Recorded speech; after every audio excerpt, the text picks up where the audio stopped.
namun tak kunjung memenuhi panggilan tersebut. Kapolri Jenderal Listio Sigit Prabowo menyebut sudah mengerahkan anak buahnya mencari Ismail Bolong. Bareskrim dari Direktorat Tipiter dan Polda Kaltim saat ini sedang terus melakukan pencarian. Kemarin sudah dilakukan pemeriksaan terhadap keluarganya dan saya kira mungkin tentu ada progres selanjutnya. Oke? Rumah mewah Ismail Bolong di kota Samarinda, Kalimantan Timur nampak sepi, padahal sebelumnya dipenuhi mobil-mobil mewah yang terparkir.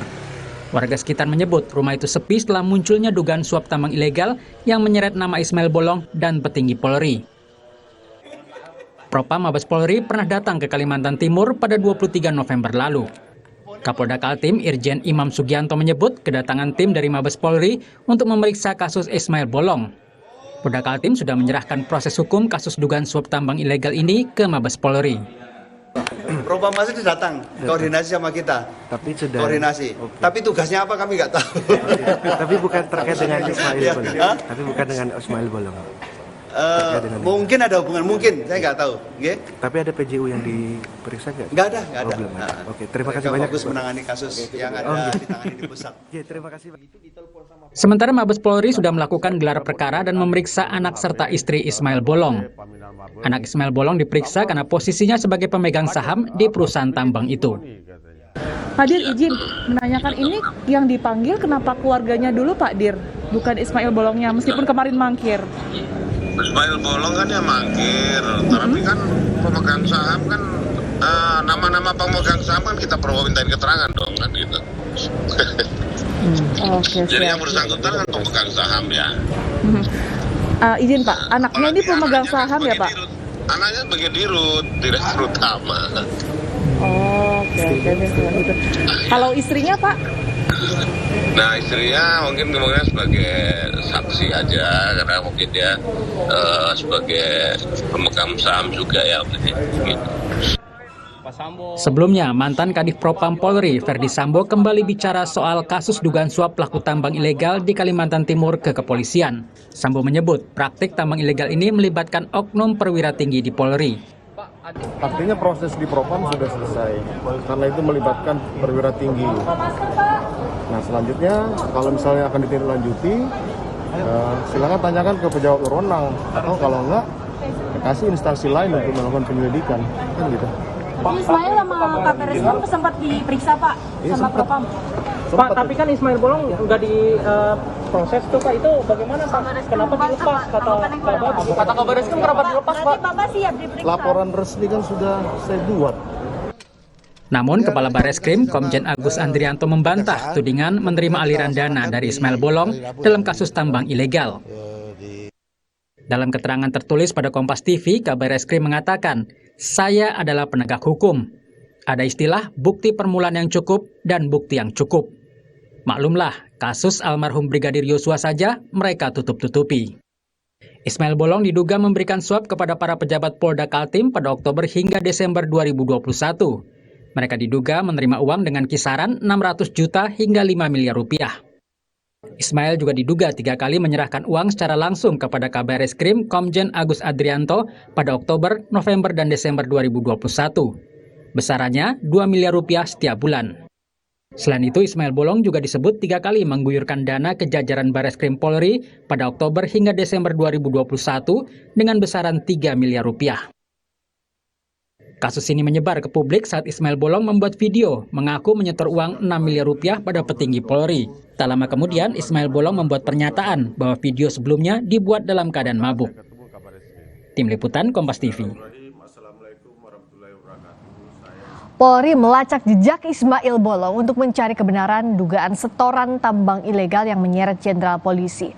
Apakah penerima dugaan suap segera terungkap dan polisi segera mengumumkan tersangka? Kita akan membahasnya bersama penasihat ahli Kapolri Arianto Sutadi. Selamat malam, Pak Arianto. Selamat malam, Pak Presiden. Kalau kita lihat kasus ini, kita sempat berbincang juga soal kasus ini, tapi kalau kita lihat progresnya, Kapolri bilang akan ada perkembangan segera. Pak Arianto melihat saat ini sudahkah Kapolri dan tim melakukan usaha maksimal dan apa yang jadi kendala sampai sekarang belum juga ditangkap Ismail Bolong? Ya, saya kira itu sudah menunjukkan komitmen Bapak Kapolri ya dulu itu. Begitu ada informasi bahwa ini yang diviralkan oleh Ismail Bolong itu, ya otomatis Polri ya mau tidak mau harus klarifikasi apa yang terjadi. Nah, viral daripada berita mengenai adanya illegal mining, kemudian setoran itu mengandung pelanggaran pidana, pelanggaran kode etik, maupun pelanggaran pidana mengenai illegal mining. Jadi ini kasusnya sangat complicated nih, antara kasus illegal mining itu sendiri yang harus dibuktikan, ya. Kemudian kasus adanya suap menyuap itu yang juga harus dibuktikan, gitu kan. Nah ini, dan kemudian adanya laporan penyidikan yang dulu pernah dilakukan oleh Propam. Memang ini tidak mudah kasus ini ya, karena apa? Ya karena sangat complicated dan kemudian melibatkan orang pejabat tinggi di situ ya. Pak Arianto, karena ada beberapa layer tadi soal tambang ilegal, soal suapnya, dugaan suap, termasuk juga soal laporan yang sudah diproses, mana duluan yang semestinya diungkap? Karena ya tadi ada banyak layer. Ini semua simultan. Jadi tapi yang pertama diungkap adalah dari tadinya informasi ya.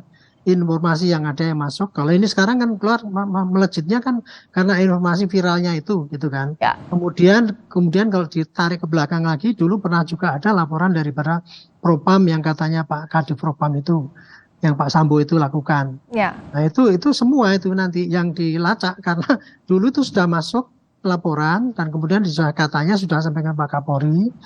Apakah itu benar apa tidak? Itu mestinya diklarifikasi juga itu. Kenapa kok itu kemudian sudah dilaporkan kok tidak ditindaklanjuti? Itu juga perlu klarifikasi. Nah ini yang mengklarifikasi ini saya kira bukan dari Bareskrim itu. Kalau untuk mengklarifikasi larinya laporan dari Pak Sambo pada Pak Kapolri itu sudah di luar daripada ranahnya Bareskrim. Kalau Bareskrim ini hanya akan, saya pikir ya, dia akan melacak illegal miningnya itu sendiri dulu dari Pak Ismail Bolong itu dulu. Nah kemudian mengenai informasi bahwa dia memberikan setoran yang dulu pertama ngomong kemudian mencabut lagi, itu harus dibuktikan apakah benar apa tidak. Karena di dalam ini ya, di dunia polisi ini, dalam dinas kayak gitu tuh, di mana ada ilegal praktek itu kebanyakan selalu saling menggigit gitu loh. Ya, kalau kadang-kadang pejabat yang tidak salah pun kadang-kadang difitnah dengan informasi yang lain. Oke. Nah, itu makanya harus hati-hati. Saling gigit tanda kutip tadi, apakah yang Pak Arianto maksud dalam artian perang bintang yang kita bicarakan sejak awal? Karena kalau kita lihat terakhir Verdi Sambo saat ditanya ini juga mengungkapkan lagi, memancing lagi soal laporan yang sebelumnya ditindaklanjuti oleh Propam. Ya kalau perang bintang itu kan sekarang memang kelihatannya kan diambil dari yang tadinya Pak Sambo itu diperiksa oleh Pak Kabar Eskrim kan dulu waktu kasus itu kan, yang beriksa kan tim khusus Pak Kabir. Nah, sekarang Pak Sambo juga ingin menyampaikan bahwa dia juga dulu pernah memeriksa Pak Kabar Eskrim itu muncul sehingga seakan-akan terjadi perang bintang kan gitu. Tapi yang saya bilang saling menggigit tadi adalah itu. Pemberian informasi mengenai pada orang yang menyeleweng dan sebagainya itu sering dilontarkan oleh para illegal mining itu sendiri yang saling bersaing, ataupun anggota polisi yang mungkin tidak kebagian setoran dan sebagainya, itu sering terjadi simpang siur laporan informasi. Nah inilah memang ini cukup rumit. Tapi berarti pembuktiannya sulit dong, objektivitasnya, kalau tadi saling gigit. Betul, cukup rumit karena apa? Semua apalagi seperti suap itu ya. Itu kan kita harus dapat, kalau memang dilakukan suap, siapa yang menerima, siapa yang ngasih, kapan ngasihnya, buktinya apa kan gitu. Kebanyakan kan tidak pakai transfer, jadi di cash and carry gitu ya Pak. Gitu kan. Iya, jadi tidak mudah. Tapi ya dengan diperiksanya keluarganya Pak Ismail Bolong, kalau belum ketangkep Pak Ismail Bolong, itu memang harus langkahnya ke situ. Tapi nanti pasti akan menjuruskan pada Ismail Bolong dan ditanya dengan kira-kira apa bukti-bukti yang mendukung dia, kemudian siapa lagi yang pernah kontak dengan dia, itu nanti akan diperiksa selanjutnya ke sana. Karena yang seperti itu perlu klarifikasi, nggak bisa hanya terima satu informasi, kemudian langsung diputus, oh ya ini salah. Karena sering sekali terjadi kesalahan kalau caranya begitu. Masalahnya sekarang kan yang jadi taruhan nama baik Polri lagi-lagi begitu Pak Arianto. Nah, bagaimana kalau Pak Arianto lihat agar penyidikan kasus ini berjalan efektif dan objektif, apalagi melibatkan nama-nama yang disebut adalah jenderal polisi juga begitu? supaya efektif dan objektif, tim ini tidak bisa ditangani oleh Barreskrim sendiri. Tidak Harus bisa oleh tim Barreskrim sendiri ya? Tim gabungan yang terdiri dari Irwasum, ada Bidum, ada dari Propam, ada Barreskrim ya, ada Irwasum, Propam, dan mungkin dari intelijen juga supaya untuk bisa menambah informasi itu akurat apa tidak. Gitu. Intinya ya ini nggak bisa ditangani secara sporadis. Harus tim khusus, ya semacam tim pencari fakta lah kayak gitu kalau di umumnya itu, dan tim khusus ini mestinya independen sehingga tidak bisa terintervensi kepada orang-orang yang disebut telepon terlibat di dalam kasus ini gitu. Perlukah melibatkan juga di luar Polri? Kalau di luar Polri nggak ada jalurnya ya untuk sementara ini ya, karena sistem yang ada di Polri kan tidak ada kayak gitu. Kalau penyelidikan penyimpangan di dalam Polri tidak ada melibatkan dari luar, gitu. Nggak ada jalurnya gitu. Jadi inilah kesulitannya Polri itu ya. Tapi pihak-pihak yang disebut namanya semestinya tidak ikut menyidik begitu Pak Arianto ya? Ya mestinya tidak ikut di dalam tim penyidikan itu kan gitu. Yang pertama langkah yang ditunggu publik adalah Ismail Bolongnya segera dimintai keterangan dulu untuk mengungkap fakta berikutnya. Ini yang jadi PR pertama ya Pak Arianto? Ya tidak hanya publik aja, polisi sudah menjadikan PR utama itu prestasi Ismail Bolong itu. Ya, ini PR pertama polisi untuk mengungkap kasus dugaan tambang ilegal dan dugaan suap tambang ilegal ini. Terima kasih penasihat ahli Kapolri Arianto Sutadi telah bergabung di Sapa Indonesia Malam. Terima kasih, selamat malam.